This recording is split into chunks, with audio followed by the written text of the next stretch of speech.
Cricket లో Australia అంటేనే cheating, out కాకుండా పదే పదే అప్పీల్ చేయడం, ప్రత్యర్థి బ్యాటర్లను స్లెడ్జింగ్ చేయడం, పదే పదే మాటలతో రెచ్చగొట్టడం. గెలుపు కోసం ఇవి కంగారులు చేసే పనులు. ప్రస్తుతం బోర్డర్ గవాస్కర్ ట్రోఫీలోనూ ఇదే ఫాలో అవుతోంది.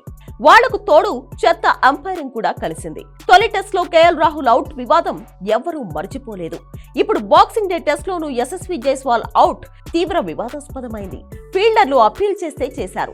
థర్డ్ అంపైర్ కు కళ్లు పోయాయి అంటూ ఫ్యాన్స్ ఓ రేంజ్ లో ఫైర్ అవుతున్నారు.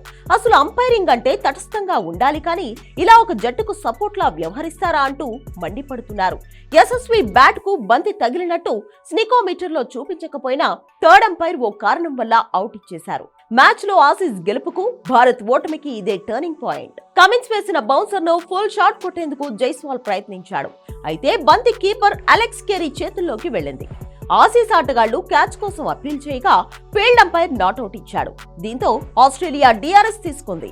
ఈ క్యాచ్ ను థర్డ్ అంపైర్ చాలాసేపు పరిశీలించారు. అయితే జైస్వాల్ బ్యాట్ కు బంతి తగిలినట్టు స్నికోమీటర్ లో చూపించలేదు.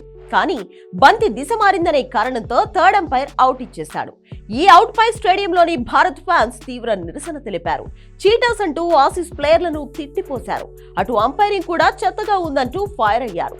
కామెంటేటర్లు సైతం జైస్వాల్ అవుట్ పై రెండు వర్గాలుగా విడిపోయారు. భారత మాజీలు జైస్వాల్ ది నాట్అవుట్ అంటే, ఆసీస్ మాజీలు మాత్రం థర్డ్ అంపైర్ నిర్ణయాన్ని సమర్థించారు. కానీ ఓవరాల్ గా ఈ సిరీస్ లో అంపైరింగ్ తప్పిదాలు హాట్ టాపిక్ గా మారాయి. టెక్నాలజీ ఉన్నా కూడా తప్పుడు నిర్ణయాలు తీసుకోవడంపై ఫ్యాన్స్ ఫైర్ అవుతున్నారు.